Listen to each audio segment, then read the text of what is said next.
Je veux dire boum, boum, bouton bon présentement sur les réseaux sociaux. Pas juste tomber, là. Nous sommes tellement rayonnants. Il faut porter des lunettes de soleil, hein, Pascal?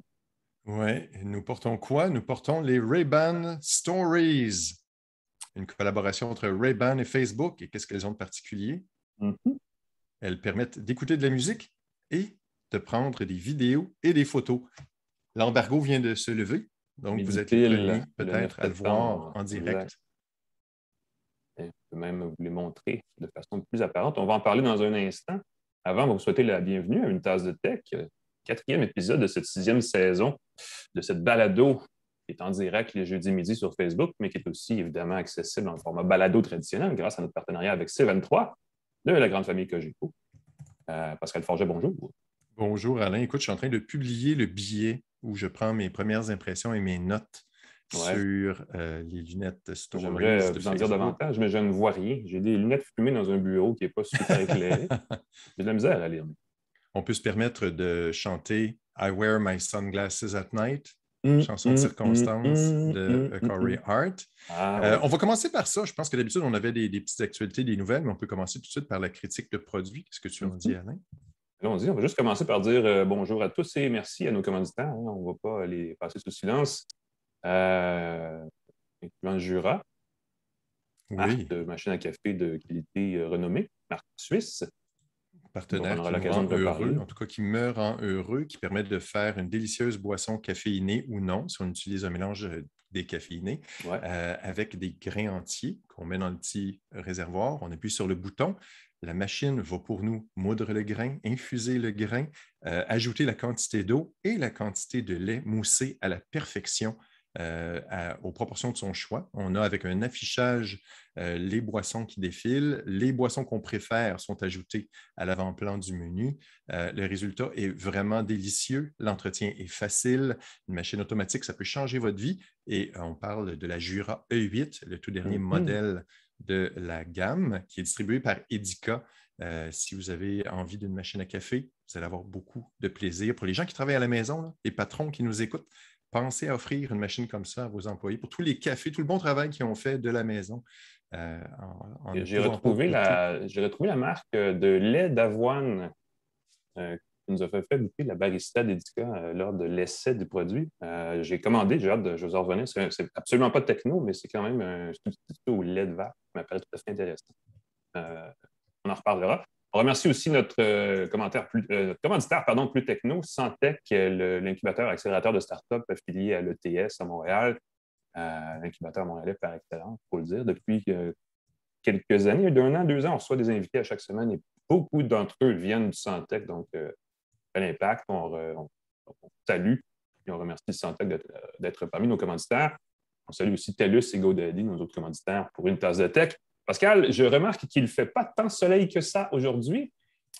Et C'était pourtant, difficile. On a nous reçu les sommes présentement en lunettes. train de parler de verre fumé signé Facebook et Ray-Ban. Je ne sais pas, je pense que c'est les Ray-Ban Stories. Je pense que c'est le nom exact, mais c'est Oui, certainement l'objectif, c'est de permettre aux gens qui portent ces lunettes de soleil-là de prendre des photos, des vidéos de ce qui se passe devant eux, des vidéos qui peuvent aller jusqu'à 30 secondes, et ensuite de partager ça idéalement en format de stories, parce que c'est des vidéos de qualité appropriée pour ce format-là, mais on n'ira jamais diffuser ça à la télé. Euh, Honnêtement, je pensais que ce créneau-là était à peu près mort ou moribond. Et là, pouf, Facebook et Ray-Ban. Ray-Ban, qui est une marque qui appartient à un géant qui s'appelle Luxottica. mhm. Ray-Ban, à une autre époque, c'était perçu comme la marque de lunettes de soleil américaine, bon marché, design. Donc, c'était vraiment quelque chose qu'on achetait parce que c'était pas très cher comparé à des marques plus haut de gamme. Ce n'est plus vraiment le cas aujourd'hui. Des Ray-Ban coûtent assez cher, ce qui laisse une place pour ces lunettes-là qui, si vous ne l'avez peut-être pas remarqué, ceux qui nous regardent en direct en vidéo, ont donc la forme des Wayfarer, les fameuses. C'est le frame, c'est comment dire ça, c'est les lunettes de soleil iconiques de la marque Ray-Ban. Donc, même forme. En fait, il y a 3 formats exacts, mais le format le plus près du format original est à peu près identique, en fait, c'est incomparable. Et ils arrivent à squeezer là-dedans, à rentrer là-dedans des haut-parleurs, des micros, une interface tactile, 2 caméras pour faire des vidéos, Deux des photos. caméras. Et là, je vais me permettre de t'interrompre parce que est-ce que les gens ont remarqué à l'écran qu'il y avait deux caméras? Elles Et là, sont l'affaire, c'est très ça, c'est que les discrètes. caméras sont dans les coins du cadre et c'est pas évident C'est ça. si on le sait pas, on le sait pas, ça, il n'y a aucun doute. Elles se Euh, distinguent tellement pas des modèles originaux des Wayfarer que je pense qu'il faut vraiment là, les pointer pour indiquer qu'on peut prendre des photos et des courts vidéo avec les lunettes. Ça peut, pour les amateurs, là, les gens qui craignent pour leur vie privée, si vous voyez des gens avec des lunettes Wayfarer, il y a peut-être quelque chose à craindre. ouais, c'est un concept, c'est un style. Évidemment, Facebook essaie d'aller chercher des gens qui sont très actifs sur les réseaux sociaux et qui partagent beaucoup dans les stories, en fait, qui est un sous-créneau très populaire, surtout sur Instagram, en fait. Ceux qui savent, ceux qui se rappellent peut-être, parce qu'on n'en a pas vu beaucoup dans la rue pour vrai, mais les spectacles de Snapchat, donc les lunettes Mhm. avec des caméras exactement identiques à celles-là, ont un peu lancé ce créneau-là. D'ailleurs, Pascal en a l'exemplaire de la deuxième C'est génération. Spectacles. Et Euh, là, on avait mis l'accent sur les caméras. On avait mis deux ronds jaunes ne peut pas se pour tromper quelles sont là, indiquer. effectivement. C'était pour Euh, vraiment c'est éviter l'effet creepy, là. c'est plus discret dans ce cas-ci. Par contre, il y a quelque chose de bien avec ces lunettes-là. Premièrement, elles viennent avec un étui qui les recharge, donc qui leur permet de fonctionner 8, 10, 12 heures par jour. Euh, mais comme il y a des écouteurs et un micro, on peut s'en servir comme dispositif main libre, que ce soit pour la lecture musicale ou pour faire des appels. Et je t'avoue, Pascal, pour les avoir essayés durant un tournoi de soccer assez bruyant en fin de semaine, c'était le contexte dans lequel je les ai trouvés plus le fun. Prendre un appel rapide, pouf, pouf, s'en sortir sur le téléphone. C'est sûr que les gens qui ne savent pas qu'on parle au téléphone nous trouvent un peu zinzin. Mais sinon, ça fait un beau travail. Puis pour l'écouter de la musique, c'est assez discret. Il y a beaucoup de compagnies plus ou moins connues qui font des lunettes avec des enceintes musicales à conduction osseuse, là, donc qui n'utilisent pas seulement des haut-parleurs. Facebook ne fait pas tout à fait dans ce créneau-là, mais arrive quand même à produire un son correct sans que ce soit audible pour les gens autour. Donc, on peut quand même être dans sa bulle musicale sans déranger personne. Ça, j'ai trouvé ça assez bien. Oui. Mais On l'autonomie est reste, assez courte, par contre. Là, ça, c'est un peu on reste décevant. parfaitement conscient des bruits autour. On n'a rien Mhm. dans les oreilles. Ça, c'est vraiment, vraiment le bout le plus agréable. Donc, on a l'impression que le son vient de son environnement. C'est pas comme si on avait deux trucs, deux bouchons dans les oreilles ou sur les oreilles. Le son semble vraiment comme s'il y avait des haut-parleurs dans une pièce, par exemple. Si on est sur la plage, si on est en marchant, vraiment agréable d'avoir sa musique qui nous entoure sans perdre la perception de ce qui se passe autour. Exact. On peut commander tout ça avec une interface tactile sur une des deux branches des lunettes qui est correcte, mais ce n'est pas la meilleure fonction. Et on peut utiliser Facebook, une espèce d'interface vocale assez limitée qui ressemble beaucoup à Google, mais sur Facebook. Donc, c'est un peu une façon de faire différent, mais pareil. C'est limité, là, on peut dire de prendre une photo, prendre une vidéo en anglais. Donc, ce n'est pas une interface qui parle en français non plus. Mais comme c'est très limité, on a juste à dire deux, trois affaires. C'est très super compliqué. Là. On ne se passera pas la tête avec ça.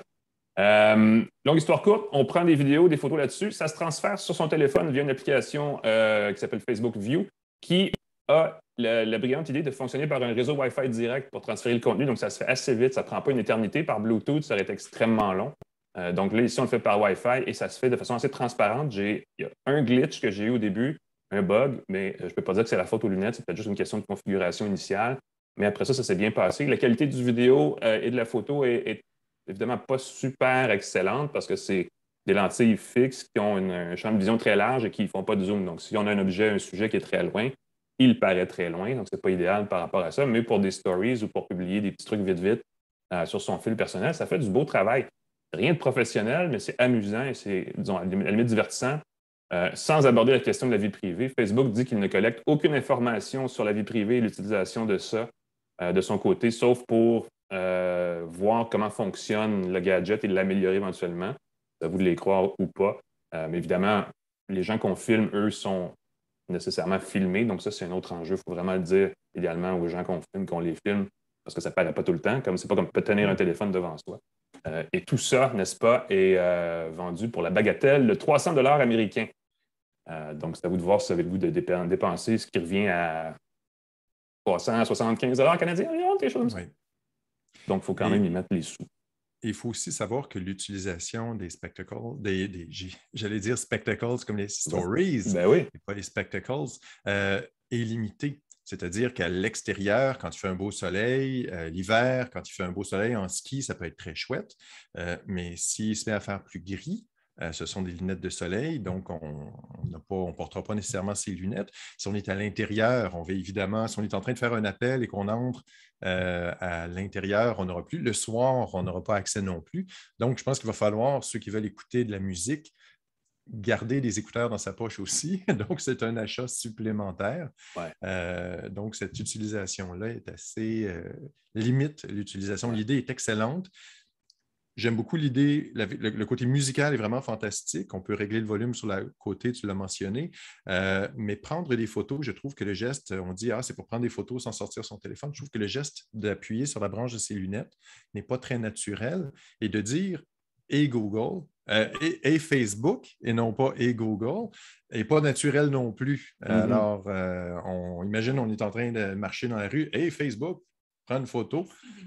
Et là, tout s'active dans la maison. Et pourquoi une collaboration avec Facebook en particulier? Je m'attendais que dans l'application, il y ait un bouton pour automatiquement, plus rapidement publier. Ben non, c'est le partage standard, à moins que ce soit différent peut-être sur iOS, mais sur Android, pour partager une photo dans Facebook, il n'y a pas de raccourci. Ça ouvre le menu de partage et on peut envoyer ça où on veut. Il n'y a pas d'accès direct aux stories ou de quoi que ce soit. Il faut ensuite reconfigurer. On peut éditer les vidéos puis les photos, puis ensuite créer une story puis mettre du visuel additionnel, des trucs comme ça, mais c'est pas instantané. C'est sûr que c'est un premier essai pour Facebook et Ray-Ban. On imagine que comme les spectacles chez Snap ou d'autres fabricants, dans une génération ou deux, on aura quelque chose d'un peu mieux ficelé.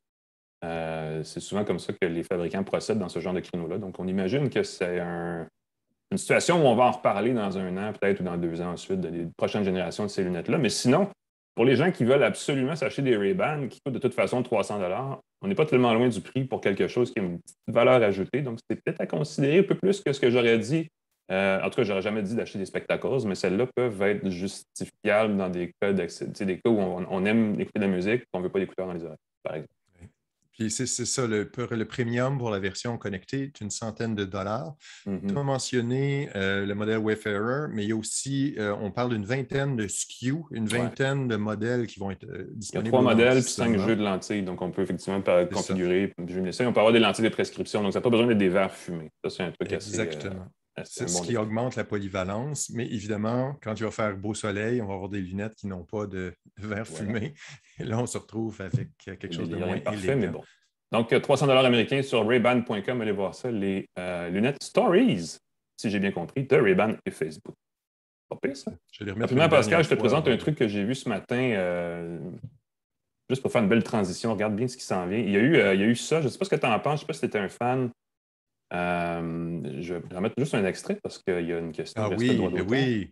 Ça s'en vient, ça va être à Noël. The Matrix Résurrection avec un S, la matrice, 4e opus de cette série. Je ne sais pas ce que vous en pensez. Je ne sais pas si vous avez si vous questionnez des matins en vous levant. Non, c'est-tu vraiment une. En tout cas, on vit dans une simulation. Les philosophes qui s'intéressent un peu à la techno disent qu'il y a à peu près une chance sur 3 que nous vivions vraiment dans une simulation. Je vous dis ça comme ça. Et évidemment, on a pris le concept chez les Wachowski, les sœurs Wachowski maintenant, si j'ai bien compris. Et on a poussé ça jusqu'à dire faisons-en une série et questionnons-nous. C'est le retour donc de Neo et de sa bande. Moi, ça m'interpelle. J'ai hâte. Il va y avoir des bons films au cinéma cet automne. Il y a Dune qui s'en vient. Il y a un paquet d'affaires. J'ai vu, il y a une série, d'ailleurs, c'est un autre sujet d'actualité que je peux présenter. Amazon a présenté, je le dis extrêmement rapidement là, parce que je ne vais pas passer une heure là-dessus. C'est le nouveau téléviseur Fire TV. Oui. Téléviseur de série Omni et série 4 chez Pioneer et Toshiba. Plutôt que d'avoir des sticks HDMI, Amazon fait comme Roku, en fait, puis il va directement avec des fabricants de télévision. Et vous voyez sur ceux qui le voient, en tout cas sur les téléviseurs, il y a la série pour Amazon Vidéo qui va s'appeler The Wheel of Time, qui est une série inspirée c'est du fantastique. C'est 14 livres épais comme ça, extrêmement touffus, qui devraient être résumés en quelques saisons d'une série télé qui va être assez amusante. L'automne va être chaud, ça s'en vient en novembre, j'ai hâte de voir ça. Des téléviseurs en passant à commande vocale Alexa, qui devrait permettre de concentrer tout le contenu sur le téléviseur sans avoir à dire « Hey, joue telle série sur telle application », mais bien de dire « Joue tel contenu », pouf, ça part. À suivre. Moi, je reviens sur la matrice. J'ai trouvé que la bande-annonce était visuellement magnifique. Autant que le premier film, La Matrice, avait comme révolutionné les effets spéciaux. Les plus jeunes n'ont pas eu cet impact-là de voir les effets de bullet Les effets de time qui caméra, avaient les effets de été. mouvement, oui, effectivement, les déplacements des acteurs, le jeu d'acteurs, effectivement, est assez Exactement. Et là, je chorégraphié, là. trouve que dans The Matrix Resurrections, euh, on va encore plus loin. Je trouve que l'image est tellement belle, très, je ne sais pas si on a moins filmé en écran vert, mais j'ai trouvé que l'image était beaucoup plus intéressante, plus riche, puis d'avoir des vraies couleurs aussi. Dans la matrice, on avait beaucoup trafiqué les couleurs pour indiquer qu'on était dans la matrice, qu'on était dans le vrai monde qui était très gris. On était dans le monde le bleu pour la transition entre les deux, quelque chose comme ça. Et là, les couleurs sont beaucoup plus. On a un jeu de couleurs. En tout cas, j'ai beaucoup aimé la bande-annonce. Et si on va sur le site de la matrice, on peut avoir un teaser qui génère à partir de 180 000. On peut avoir 180 000 versions du teaser. Et j'ai sursauté parce qu'il prend compte de l'heure qui est. Quand j'ai fait le teaser, ils m'ont dit: vous pensez qu'il est midi 15? Voyons, non, comment ça qu'il sait l'heure? Quelle coïncidence! Je me suis rendu compte qu'ils se servaient de l'heure qui était Exact. pour nous Ça c'est ingénieux terroriser quand même. davantage. C'est intéressant à aller voir ça, effectivement. Parlant d'automne show, mardi prochain, Pascal, on va être arrivé devant nos écrans, j'ai l'impression, à 13h pour une annonce importante du côté d'Apple. Les annonces d'Apple, ça va être, selon toute vraisemblance, le lancement du iPhone 13. Est-ce qu'il va s'appeler l'iPhone 13 ou on va l'appeler l'iPhone tout court? Tu as mentionné ça. Ben moi, j'aimerais ça parce que c'était, et j'aimerais ça, c'est purement subjectif, mais ça a été pendant un petit bout de temps la stratégie chez Steve Jobs de dire pourquoi numéroter, on revient, c'est le produit, c'est un nom unique, c'est juste qu'il évolue. Mais honnêtement, je l'ai dit, mais je pense plus que ça pourrait être un iPhone 12S qu'un iPhone tout court ou même qu'un iPhone 13. Ça va être à suivre, évidemment, là. Mais on Oui. spécule. Et nouvel iPhone, j'ai l'impression qu'il n'y aura pas d'iPhone 13 mini, qui n'a pas été un gros succès. Par contre, des nouveaux iPods, une nouvelle montre, donc beaucoup de matériel qui va être annoncé encore la semaine prochaine. Oui. Et puis, on parle déjà pour l'Apple Watch 7 d'un changement de look. Pas de changement majeur pour l'iPhone 13. Il n'y a rien qui est prévu de révolution. Ça va être probablement pour 2022 qu'il va y avoir une mise à jour esthétique du iPhone majeur. Disparition de l'encoche, entre autres. Il y a déjà des leaks du iPhone 14 qui sont sortis. Ah oui, c'est ça. La Apple Watch serait déjà en rupture de stock. Là. Il paraît que les stocks vont être très limités au lancement. Est-ce que c'est de la spéculation? C'est tout simplement qu'ils ont des difficultés d'approvisionnement, c'est difficile. Et on se dit qu'il y a peut-être quelque chose en réalité augmentée qui va être dévoilé parce que dans l'invitation, si on a scanné avec son iPhone, on pouvait voir une animation en réalité augmentée. Donc, est-ce qu'un produit lié à la réalité augmentée va être lancé le 14? Nous ne le savons pas. On va être devant nos ordinateurs. Merci, Pascal. On va passer maintenant, parce qu'on fait les choses à l'envers aujourd'hui, au segment entrevue. Je te laisse présenter ce segment pendant que je branche notre invité dans notre balade. L'entrevue de la semaine d'une tasse de tech est présentée par GoDaddy, qui offre un moyen facile de créer un site web personnalisé et professionnel pour votre entreprise. Vous avez besoin d'un site web, vous voulez créer un site web, vous avez envie de changer votre site web. Regardez ce que vous pouvez faire avec l'interface facile à utiliser WYSIWYG de GoDaddy.ca qui va s'occuper de tout l'hébergement de votre site, du nom de domaine de votre site. Vous allez pouvoir faire quelque chose de fantastique sans avoir besoin d'infographistes ou de professionnels pour un premier jet. C'est fantastique. GoDaddy.ca, GoDaddy.ca, fier partenaire de l'émission Une tasse de tech. On les aime. Oh oui! On reçoit cette semaine Guillaume Parent, qui est le grand patron d'une start-up qui s'appelle Galéa. Galéa vient de boucler une ronde de financement de 1,5 million pour, évidemment, améliorer sa technologie. Technologie qui, on va sortir les mots-clés ici, art numérique, art tout court, NFT même. Donc, il y a beaucoup de ceux qui suivent l'actualité technologique savent que les NFT sont perçus comme une façon de créer un marché en ligne pour de l'art numérique qui n'est pas nécessairement très tangible, mais il y a aussi possibilité d'aller plus loin dans le numérique pour aider les artistes, que ce soit en art visuel ou autre, à exposer, à mettre en valeur leurs œuvres et à les vendre. Et à l'inverse, pour les gens qui aiment beaucoup collectionner, d'aller chercher des artistes émergents ailleurs que près de chez eux. Surtout avec un an de pandémie derrière nous, on a une impression que de pouvoir avoir une espèce de plateforme ou d'environnement numérique pour faciliter tout ça, c'est intéressant. Et Galéa se présente comme la plateforme canadienne dans ce créneau-là. Guillaume, bonjour. Bonjour Alain. Comme je dis souvent, j'ai présenté un peu rapidement ce que vous faites chez Galéa. Est-ce que, premièrement, j'espère que j'ai raison. Deuxièmement, explique-nous plus dans le détail précisément ce que vous faites chez Galéa. Oui, donc je vais apporter une petite clarification. Galéa n'est pas nécessairement dans le milieu des NFT aujourd'hui. Oui, non, effectivement. On le regarde beaucoup. Dire. On est justement mais on suit les tendances de l'industrie. Donc, Galéa, exactement, qu'est-ce que c'est? On est deux choses. D'un côté, on a une plateforme de marché qui aide les artistes en art visuel à pouvoir vendre leurs œuvres en ligne. De l'autre côté, on est un réseau de lieux d'exposition qui prêtent leurs murs afin d'y exposer des œuvres d'art d'artistes de leur localité et en même temps de transformer un mur vide en point de vente interactif. Bon, Donc, par c'est exemple, vraiment dans le fond du bureau chez Pascal, en ce moment, là, on pourrait voir une œuvre. Là. Il pourrait, lui, être un client de Galéa. définitivement, puis on a même développé un outil justement pour Pascal en lien avec la pandémie.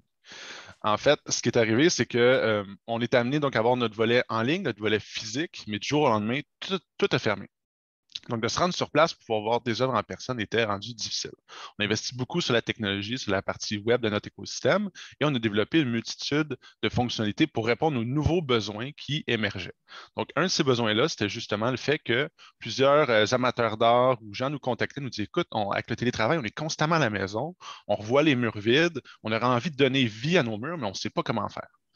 Et c'est là qu'on a développé notre fonctionnalité qu'on appelle conseiller en art, mon mur. Ce service-là, essentiellement, c'est quoi? Des gens comme Pascal à la maison qui se créent un compte chez Galéa, c'est gratuit, prennent une photo de leur mur, ajoutent quelques mots-clés tels que des couleurs, une taille, un budget, et notre équipe par la suite va faire le travail de trouver les offres parfaites pour Pascal, faire des photomontages, lui envoyer, puis le taux de succès qu'on a eu avec ça était fantastique. C'est comme avoir quelqu'un qui va dans une galerie d'art pour nous et fait la job de trouver l'œuvre d'art en fait, qui cadre bien dans l'espace qu'on a à la maison. Là.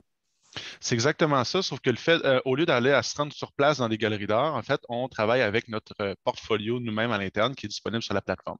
Donc, les particuliers ont directement la possibilité d'aller trouver des œuvres d'art directement sur galea.ca, de pouvoir filtrer par couleur, par style, par genre, mais on peut également, à travers mon mur, faire le travail pour vous, pour vous aider à trouver les œuvres parfaites. Ouais.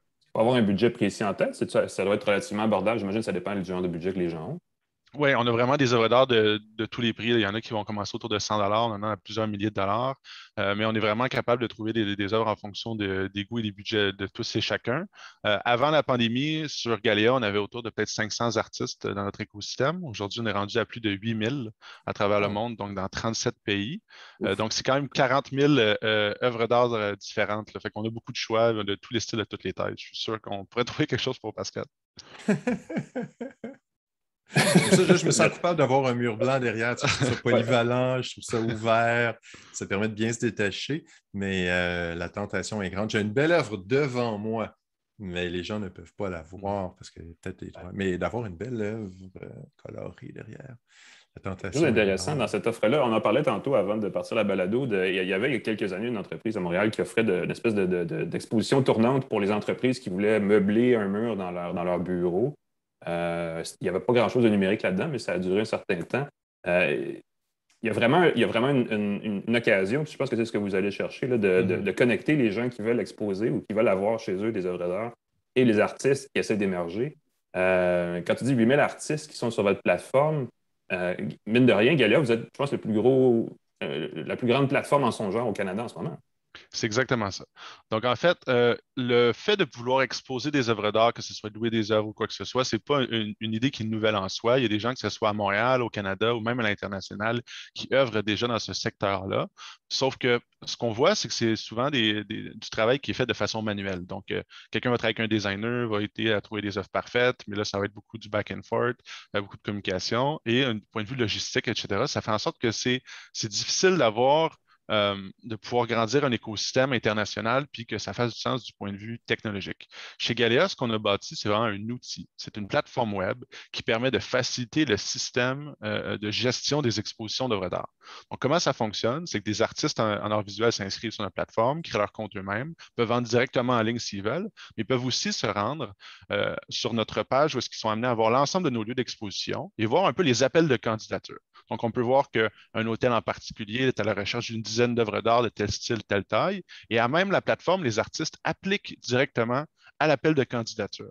Donc, par la suite, le lieu fait la sélection, la communication est faite et les artistes se présentent sur place pour l'accrochage des œuvres. Quand les œuvres sont physiquement accrochées, ils sont disponibles à l'achat. À côté de l'œuvre, il y a une affichette connectée avec l'information sur l'œuvre, un code QR qu'on peut scanner. Ça nous amène sur le profil de l'œuvre et on peut l'acheter directement avec notre téléphone. Dans certains cas, on peut même quitter directement avec l'œuvre dans nos mains. Et il n'y a personne qui va nous chicaner, là. Il n'y a personne qui va nous chicaner.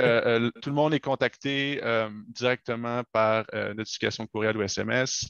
C'est vraiment une façon de rendre l'art interactif, rendre l'art ludique, rendre l'art intéressant, puis aussi de de pouvoir mettre l'art dans le quotidien des acheteurs potentiels, que ce soit sur le web, sur notre téléphone ou également dans les cafés, les restaurants, les hôtels qu'on est amené à fréquenter. Et on voit justement aussi avec le contexte de réouverture, donc de plus en plus les bureaux sont en train de réouvrir, les commerces, on voit une très forte demande en fait chez Galéa au niveau de lieux, non seulement ici même à Montréal ou au Québec, mais également à travers l'ensemble du pays et bientôt peut-être même à l'international. Les gens qui sont curieux, vous exposez déjà à Montréal, à Toronto, à Ottawa, je pense à Vancouver, là, tu m'arrêtes si je me trompe, mais il y a possibilité d'aller voir, j'imagine, que ça donne quand vous exposez quelque part. Exactement, oui. Donc, que ça soit sur notre site web, que ce soit sur les réseaux sociaux, on est amené à faire des photoshoots professionnels de chaque exposition. On en fait la promotion sur le web, les artistes ainsi que nous le partage à notre auditoire. Et par la suite, donc, on invite les gens à se rendre sur place pour voir les œuvres en contexte. Donc, le but, c'est tout le temps d'engager le public et de rendre ça un peu plus interactif. Et donc, ce qui permet, dans certains cas, même une augmentation du trafic de certains commerces, pour que les gens ils se rendent pour voir les œuvres. Une fois sur place, ils peuvent prendre un café, découvrir l'endroit. Et pour chaque œuvre vendue dans nos lieux d'exposition, en fait, le commerce fait 10 de commission des œuvres vendues. Donc, ça permet vraiment de transformer un espace non utilisé en point de vente puis en source de revenus additionnels. C'est génial, ça. Où est-ce qu'on peut aller voir ça à Montréal? Il y a des cafés qui exposent déjà, non? Oui, donc à Montréal, on a près d'une quarantaine de lieux. Justement, en ce moment même, on a un partenariat avec la SDC Wellington. Donc, avec la SDC Wellington, ici même à Verdun, on a une quinzaine de lieux avec un parcours de circuit interactif où on peut se promener d'un lieu à l'autre, découvrir les œuvres qui sont tous affichées. Donc, juste à se présenter sur la SDC et on va pouvoir découvrir ça. Sinon, on a des hôtels tels que l'hôtel de l'ITHQ, l'hôtel Bonaventure, plusieurs lieux, en fait, à même Montréal qui affichent et qui travaillent avec nous aujourd'hui. Ouais. On invite les gens à aller voir. Ça vaut la peine. J'avais écrit quelque chose dans le devoir. On s'était parlé il y a quelques semaines. Puis les photos d'ailleurs, Guillaume, merci pour les photos que tu m'avais envoyées à l'époque, illustraient assez bien l'effet. Arriver dans un café où il y a des œuvres exposées, premièrement, c'est super le fun parce que ça ajoute un certain cachet. Mais pouvoir en plus, s'il y en a qui nous séduisent plus que d'autres, pouvoir les acheter ou pouvoir au moins voir l'artiste et essayer de trouver qu'est-ce qu'il fait d'autre. Il y a vraiment une interaction là qui manquait, en fait. Ce qu'on ne savait pas avant de le vivre d'une certaine façon. Ça, c'est intéressant. Au-delà de ça, là, vous venez d'obtenir un financement de 1 million de dollars et 500 000, 1 million 500 000. Quels sont vos projets là, à court terme avec cet argent-là? Oui, en fait, donc c'est de poursuivre la croissance fulgurante qu'on était amené à vivre à l'international. Donc, le volet web va très bien. On veut continuer à mettre beaucoup d'efforts là-dessus, développer la technologie également pour rendre ça encore plus simple et intuitif. Donc, déjà aujourd'hui, on a des commerces à Vancouver qui s'inscrivent, qui font la sélection, les artistes affichent et tout, sans même avoir d'employés Galéa sur place. Donc, le modèle est facilement exportable. Le but, c'est de continuer à faire ça. Donc, de consolider le marché canadien, là, vraiment pour nous, pouvoir ouvrir 2 villes aux États-Unis et une ville en France. Donc, la difficulté ou la problématique que les artistes en art visuel vivent aujourd'hui n'est pas limitée ici même au Québec, c'est vraiment international. Il y a un réel besoin et notre auditoire nous demande justement à chaque semaine quand est-ce qu'on va avoir des lieux dans lesquels exposer avec Galéa dans notre ville, dans notre municipalité. Quand on débutait à Montréal, il y avait des artistes que je voyais qui faisaient 4 heures de route à travers le Québec pour venir exposer dans des restaurants ou des hôtels ici même en ville. Donc, il y a un réel besoin, puis le but, c'est de rendre ça intéressant et interactif pour tout le monde. Ouais. Bien que tu parles de ça en ce moment-ci. Il y a les élections municipales qui s'en viennent, donc les élus là, pourraient mettre ça dans leur carnet d'offres. Si je suis élu, je vais exposer des œuvres de Galéa partout. Je suis disponible si vous voulez me contacter via LinkedIn ou par courriel. Ça me fait plaisir de collaborer avec vous. C'est excellent. Il y a un phénomène, on en parlait un petit peu, évidemment, de l'art numérique. Ouais. On en a parlé peut-être l'année dernière, peut-être un petit peu plus, mais au début de l'année aussi, les fameux jetons non fongibles, les fameux NFT. Il y a quelque chose dans l'art numérique. Est-ce que c'est quelque chose que vous regardez, même si en ce moment, vous ne touchez pas nécessairement à ça directement? C'est quelque chose qui pourrait être transformateur pour vrai dans le secteur de l'art? Définitivement, je pense que ce qu'on a vu en février était un gros boom dans le milieu des NFT. C'est vraiment tout le monde en parlait sur toutes les plateformes. Je pense que même ma grand-mère m'a posé des questions de qu'est-ce qu'était le NFT. Mais avec un boom comme ça, il faut toujours se poser des questions puis être méfiant. Donc, on voit beaucoup de gens qui vont penser que ça peut être un gold rush ou quoi que ce soit, mais il faut faire nos devoirs, il faut faire des recherches. Définitivement, pour moi, toute initiative qui permet aux créateurs de pouvoir gagner davantage des fruits de leur labeur, c'est positif. Mais il faut justement, l'aspect technologique de la chose rend l'accessibilité encore plus facile. Mais donc, il faut s'assurer de faire nos devoirs. C'est vraiment important. Je pense qu'il y a beaucoup d'innovations qui viennent des NFT également, telles que certaines plateformes qui offrent même le concept de redevance. Donc, lorsqu'une œuvre va être vendue à plusieurs reprises, ben, l'artiste initial est amené, lui, à recevoir quand même une petite commission et à chaque fois. Donc, ça, c'en est un. La traçabilité également au niveau du blockchain. Donc, il y a plusieurs choses, mais et peut-être même que ces innovations-là vont pouvoir se ramener au milieu de l'art un peu plus traditionnel, tel qu'on le fait aujourd'hui avec Galia. Donc, on est à l'affût, on regarde le tout. On reste quand même focus. Notre but à court terme, c'est vraiment de grossir notre flotte de lieux d'exposition pour répondre à la demande de la part des artistes et des acheteurs. Donc, que ce soit des bureaux d'affaires, des hôtels, des espaces de coworking ou des commerces pignon sur rue. Donc, on travaille avec tout ce type de lieux-là. Mais l'art digital et les NFT définitivement vont continuer à être présents dans la sphère de plus en plus. Ouais. C'est intéressant. Les gens qui sont intéressés, les gens qui veulent acheter ou qui veulent exposer vont sur galea.ca. C'est quoi l'adresse exacte? Exactement. Donc, www.galea.ca, Gallea.ca. Si vous avez des questions, n'hésitez surtout pas. Vous pouvez poser des questions dans le chat. Ça va nous faire un plaisir de vous aider, que vous soyez un commerçant qui veut l'exposer, que vous soyez un particulier. Vous avez déjà une idée en tête de ce que vous recherchez ou non. Notre équipe de curateurs à l'interne va se faire un plaisir de vous accompagner dans le processus.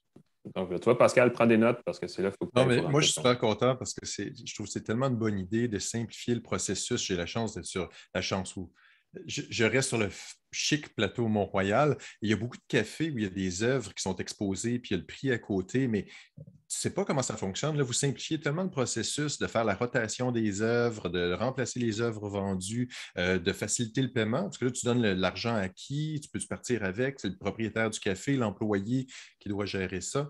Avec Galéa, tu peux être un café, la gestion de l'offre et de la demande de peinture et d'œuvres est automatisée.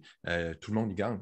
Tout le monde y gagne. Et même si j'en veux une dans mon salon, je peux utiliser Galéa aussi. Donc, on a plein d'avantages qui simplifient le travail pour tout le monde. J'adore ça. C'est exactement ça. Puis les gens pensent souvent quand on parle d'art digital ou d'art visuel, en fait, que c'est peut-être seulement l'art digital ou seulement la peinture. Chez Galia, c'est vraiment tout type d'art visuel 2D, allant de la photographie, à l'art digital, au print ou même également donc à la peinture. Donc, on a de tout pour tous les goûts. Allez voir ça, galea.ca. Guillaume Parent, donc fondateur et PDG, c'est quoi le titre exact? J'ai pas ton Président cofondateur, oui. président et cofondateur de Galea, donc Guillaume Parent. Merci beaucoup d'avoir été avec nous, super intéressant. Et Alain, Pascal, merci infiniment. bonne chance journée. pour la suite. Merci, Guillaume.